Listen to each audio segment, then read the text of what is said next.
This guy was born for arm wrestling. Just look at how his left arm looks like and everything will become clear to you at once. Oleg Zhokh, the hero of today's story, took gold 2 times at the European Championships and 3 times at the World Championships, survived a terrible traffic accident and returned to the big sport. But let's talk about everything in order. You can call someone like Zhokh any word you want, whether it's phenomenon, unicum or talent. It all fits him and not a clickbait at all, because people like him, who were born with the innate anomaly, in our world can find a very worthy use for it. I say they because Oleg is not the only one. Athletes like Tuan Anh, Mehmet Paltaki, Jeff Dabe and Matias Schlitte also have a similar anomaly, but it is Oleg who somehow became famous all over the world. Some people attribute it to his titles, some just call his success a coincidence. But in reality, Oleg's popularity is mostly because he fought not only in his category, but also defeated the athletes much bigger than himself. For example, Oleg's fight with Devon Laratt collected almost 2 million views on YouTube. We recently made a video about Devon, where we emphasized his media, so many fights boosted interest in Oleg, even though this fight he lost.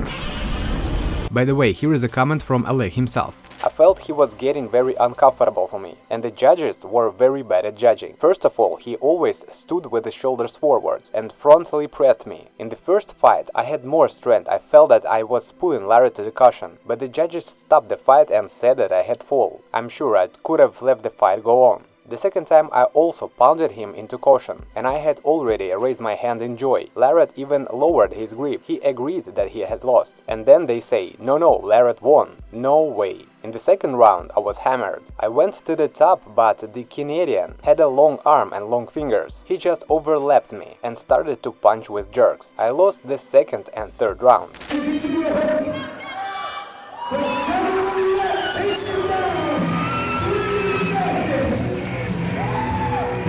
But the fight with Devon was not the only one in which Oleg surprised not only the whole world but also himself with his own abilities. At one of the tournaments he defeated Zelimkhan Zankanharov, an athlete who weighs many more than Oleg, and with athletes not only from arm wrestling, such as Vasily Virastuk, Oleg played like with child. In addition, this guy stood at the same table with Tsiplinkov and Levan, was never afraid of anything and tried to be the best in the world.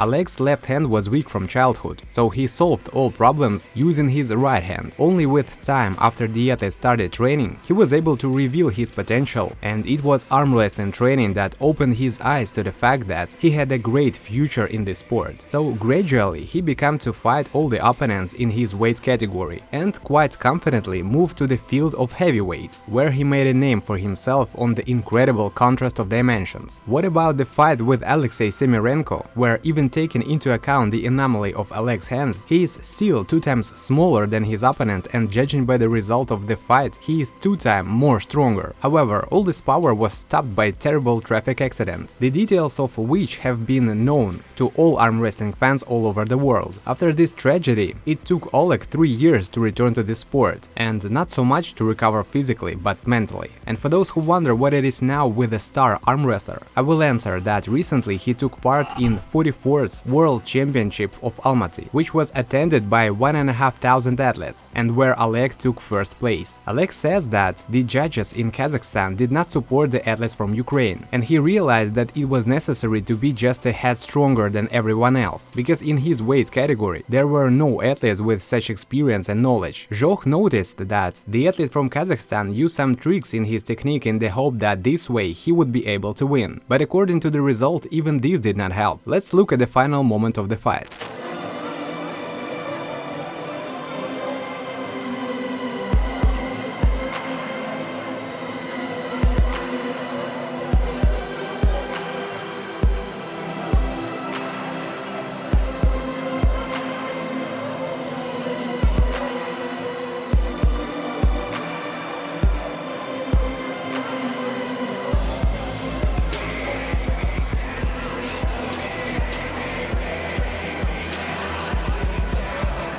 As a result, Zhokh received his 10th medal from the World Championship, which he even pointed out by showing 10 fingers right from the stage of the tournament. Despite this, the athlete noted the positive aspects. For example, the level of support of Kazakhs for their athletes is incredibly high, so it was not easy to snatch victory from the already strong Kazakhs on their territory. By the way, when asked if Oleg trained his right hand, the answer is yes, simply because his left hand is genetically much stronger. He decided to focus on one-sided wrestling to extract 100% of the potential from his genetic trait. In all training videos with Oleg, you can see how he always works on both arms. Oleg does not change the working weight, just the number of repetitions and the amplitude of the movement due to the specifics of the left hand. As for training, the exercise hammer with the strap from the working angle is Oleg's favorite. He performs it at every training session, starting with small weights and then adding weight to the maximum possible, doing 10 repetitions. And in the last approach, he performs the maximum weight for as many repetitions as he can. Sometimes it is 5 repetitions and sometimes only 2. The basis is maximum tension, says Oleg. Since in arm wrestling the load is mainly static, they perform all movements with very short level and necessary with heavy weights. In general, the topic of this guy's strength has always caused interest. Oleg has never announced his results anywhere and has always been modest about his strength performance. From what is freely available, you can find Oleg's bicep races, where he coped with a weight of 93 kilograms. There is also training of the shoulder radial muscle with a weight of 95 kg, this time with one hand. At home, on the homemade block machine, Oleg did not pay attention to the weight at all, but simply added concrete slaps until he felt that it was enough. And because arm wrestling is a very monotonous sport, there was no sense to set any records in other exercises. The only thing I paid attention to was Oleg's words that he can do 10 pull-ups on one arm, and maybe someday we will see how Oleg does it on the video. In conclusion, Oleg Zhokh now works at Khmelnytsky nuclear power plant. He's not going to quit, he likes his job, and the only thing that prevents him from progressing at the same speed as before, according to Oleg, is a small number of weekends. However, in 2018, before the accident, this guy proved to everyone that he was the best by taking the title of absolute world champion. He did it when no one believed in him, and now, although Oleg admits that it will be much harder, but he believes in his dreams to take this title again. Watch also our previous video about Devon, Laratt and Levan Saginashvili, and subscribe to our channel if you like this type of content. See ya!